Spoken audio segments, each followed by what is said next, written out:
창세기 14장 17절에서 24절.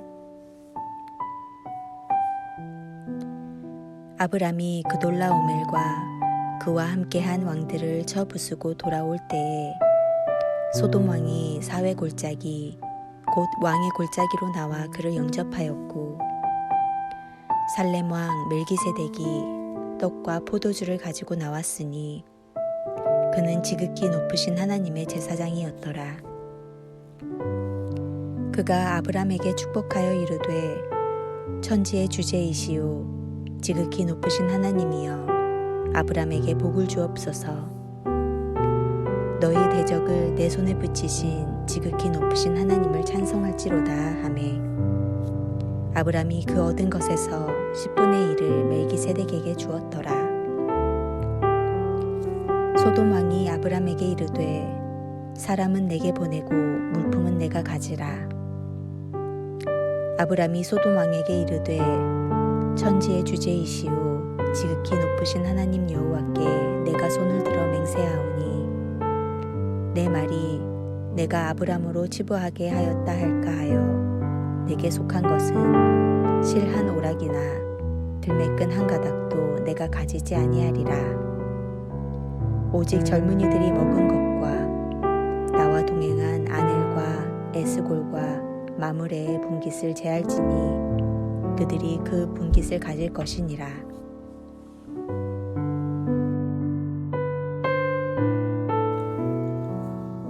조카인 롯을 구하러 단까지 쫓아갔던 아브라함은 밤에 기습작전으로 전쟁에 승리하고 조카 롯과 부녀와 사람들은 물론 모든 빼앗겼던 재물까지도 찾아오는 승전가를 울립니다. 여기서 아주 놀라운 사실은 조카 롯을 위해 자신의 생명을 건 전쟁을 치른 아브라함이 이 일을 계기로 하여 참으로 귀한 사람을 만나게 된다는 것입니다. 아브라함이 동방의 연합군에게 거둔 놀라운 승리의 의미는 그를 맞이하러 나온 두 왕을 통해 뚜렷해집니다. 그돌라오멜 동맹에게 철저히 패배를 당했던 소돔왕, 그리고 전쟁의 당사자는 아니었으나 하나님 나라의 관점에서 아브라함을 축복하러 나온 하나님의 제사장이라 일컬음을 받은 살렘왕 멜기세덱입니다. 조카 롯을 찾은 기쁨에 젖어 귀한 길에 들어선 아브라함에게 마치 그 의리 있는 아브라함을 알아주시고 축하하러 주신 것처럼 그의 손을 들어 여호와 하나님의 이름으로 아브라함을 축복합니다. 멜기세덱은 지친 그와 그의 군대에게 식사를 제공하며 이 승리가 하나님께서 주신 것임을 찬양하라고 권합니다. 아브라함이 그에게 11조를 바친 것은 그의 권면에 전적으로 동의한다는 뜻입니다. 멜기세덱의 축복을 받은 아브람, 이제 그는 전리품의 10분의 1을 그에게 드렸습니다. 이것이 역사상 처음으로 드려진 11조인 것입니다. 우리가 현재 알고 있는 이른바 11조는 율법이 주어지기 훨씬 전인 약 400년 전 이렇게 아브라함에 의해 시작된 것입니다. 아브라함 자신이 목숨을 걸고 얻어낸 것의 소득을 가지고 하나님께 드렸던 것입니다. 아브라함이 조카 롯을 찾아서 감사한 마음도 있었겠고, 또 분명 자신만의 힘이 아닌 하나님의 돌보심으로 승리할 수 있었다는 것을 믿었기에 그는 기꺼이 소득의 11조를 드릴 힘이 생겼던 것 같습니다. 이것이 무슨 의미가 있겠습니까? 물질 자체에 소유당하지 않았다는 것 아니겠습니까? 그가 생명을 걸고 얻어온 물질보다 하나님을 더 사랑한다는 것입니다. 어차피 있다가도 없어지고 없다가도 생기는 것이 재물 아닙니까? 하나님께 자신의 소득의 일부를 드린다는 것은 물질의 지배로부터 자유로워진다는 것을 의미합니다. 또 다른 인물인 소돔왕의 관심은 거래였습니다. 다짜고짜 전리품은 가지고 사람은 보내라는 그의 태도에서 영토 없는 부족장을 향한 멸시가 담겨 있습니다. 물질에 대한 집착을 뛰어넘는 길은 왕도가 없습니다. 그것은 반복해서 하나님께 드리는 가운데 훈련되어지는 것입니다.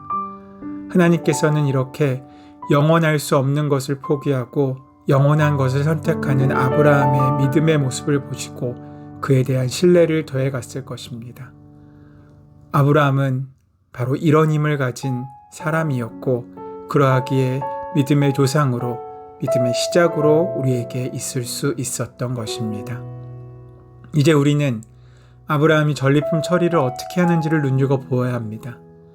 아브라함은 전쟁을 통해 생긴 전리품을 얼마든지 자기의 소유로 삼을 수도 있었습니다.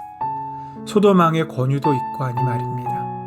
그러나 그는 그리하지 않았습니다. 기억해 보십시오. 전에 12장에서 아브라함은 잘못된 응급 처방으로 부끄러움을 당하게 되고 애굽 왕으로부터 많은 재물을 얻은 적이 있습니다. 그러나 그것은 하나님의 축복 가운데 얻은 재물이 아니었던 것입니다. 그것은 오히려 그의 부끄러움을 확인시켜주는 부끄러운 재물이었습니다. 그런데 지금 아브라함이 달라졌습니다. 비록 지금의 전리품은 자신의 핏방울이 맺힌 것이었고 그의 노력으로 얻은 것이었습니다.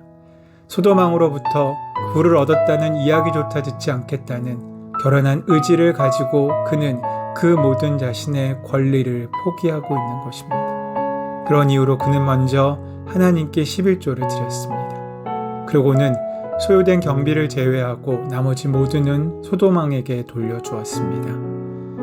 이전에도 아브라함은 좋은 것을 먼저 선택할 수 있는 권한을 롯에게 줌으로써 재산 문제를 잘 해결했던 적이 있습니다. 조카 재산 소유 문제로 적지 않은 분쟁이 있었을 텐데 그는 깊은 고민 끝에 재산 문제를 해결했던 것입니다. 이런 재산의 처리 방식이 소돔 왕과의 관계에서도 그대로 나타나는 것입니다. 아브라함의 이런 물질 처리 방식은 오늘날 물질이 만능이고 우상이 되어버린 시대를 사는 우리에게 아주 중요한 귀감이 됩니다. 아브라함은 롯을 구하는 것이 목적이었고 그 목적을 이루었기에 다른 것은 문제가 되지 않고 중요하지도 않았습니다. 기억하십시오. 물질에 집착하지 않을 수 있는 힘은 바로 더 큰 목적을 추구하는 데서 나옵니다.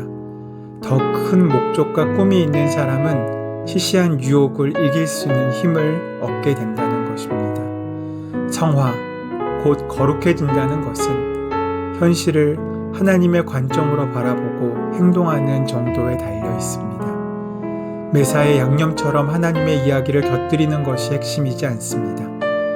절체절명의 순간에도 사건의 본질을 하나님 안에서 파악하고 믿음으로 행동하는 것이 중요합니다. 하나님에 관한 말은 많이 하지만 그 내용이 한없이 빈곤할 때 결국은 물질적인 풍요에 대한 기대나 감사뿐일 때 우리 입에서 나오는 신앙적인 말들에는 아무런 능력도 깃들지 못합니다. 오히려 진정한 하나님의 영광을 가리는 일이 될 수도 있습니다. 성경은 그런 연약한 우리에게 분명한 기준을 보여줍니다. 은혜로운 많은 말들로 말만으로 만족하지 말고 진짜 진리의 말씀을 직면해야 합니다. 믿음의 조상들, 특히 예수 그리스도께서 보여주신 믿음의 모범의 본질이 무엇인지 성경으로 깊이 묵상할 때 성령께서 우리의 눈과 마음을 밝히실 것입니다. 오늘 그 지혜가 함께하는 하루 되시기를 소원하고 축원합니다. 가장 높으신 하나님, 우리의 일상과 현실을 하나님 나라의 관점으로 바라보게 하시옵고 땅에 살지만 하늘의 백성으로 살아가는 귀한 은혜를 만나고 살도록 인도하여 주시옵소서. 주님께서 함께 하실 줄 믿사오며 감사하며 예수님의 이름으로 기도드립니다. 아멘. 이제 주신 말씀을 조용히 묵상하심으로 마음에 심고 기도함으로 우리 삶 가운데 이루어질 수 있도록 기도함으로 주님께 나아가는 시간 함께 갖도록 하겠습니다.